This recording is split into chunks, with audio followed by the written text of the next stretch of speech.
Sasa tunataka tukuponye wewe na mzazi wako. Haleluya. Tuponye mtaa wako, tuponye kijiji chako, tuponye familia yako. Amen. Kwa hiyo amini atakaye kuagusa hapa ni Mungu, sio mimi. Amen.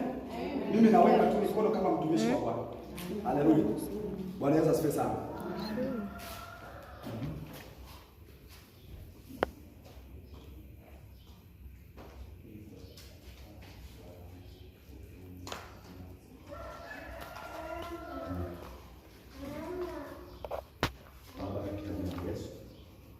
Yale ambayo ni maswali ya mtumishi.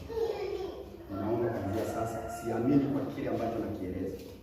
Hicho ni cha kimwili.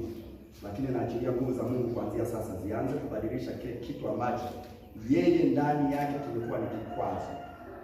Roho Mtakatifu sasa na kuamuru kwa damu ya Yesu, kwa damu ya Yesu, kwa damu ya Yesu, yale ambayo nataka yabadilike, yale ambayo nataka yabadilishwe. Roho Mtakatifu anza kupita. Anza kupita. Kwa damu ya Yesu, haya kwa damu ya Yesu, kwa damu ya Yesu, kwa damu ya Yesu, kwa damu ya Yesu, kwa damu ya Yesu. Achia kila ulichoshikilia kwa huyu kaka. Kila ulichoshikilia na kunyang'anya. Toboka. Toboka. Kwa jina la Yesu. Haya anza kuachia, anza kuachia, anza kuachia, anza kuachia. Na kuja kama Yesu kwa kawaida. Haya Roho Mtakatifu tembea. Kama tembea sio kwa kawaida. Siamini kwa haya. No. Siamini kwa haya. Siamini kwa haya. Roho Mtakatifu. Roho Mtakatifu. Mungu. Yesu wa Nazareti. Yesu wa Nazareti. Alichomezeshwa kwenye tumbo na amuru sasa atapishe. Atapishwe. Atapishwe. Atapishwe. Alimoza katika ulimwengu wa ndoto. Alimezeshwa vitu visivyofaa. Nyama za watu. Mizimu iliyoingia ndani yake.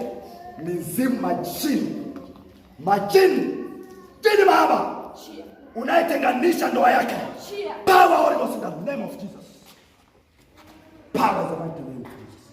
Achilia ndoa yake, achilia uchumi wake, achilia uchumi wake, achilia uchumi wake katika jina la Yesu.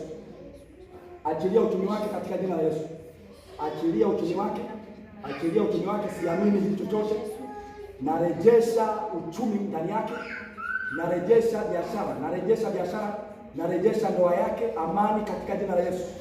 Narejesha amani katika jina la Yesu. Maswali yake Roho Mtakatifu hayaji. In the mighty name of Jesus. In the mighty name of Jesus. Thank you Jesus. Kwa sababu wewe ndiye unayetenda. Endelea kushughulika na Roho Mtakatifu katika jina la Yesu. Amen.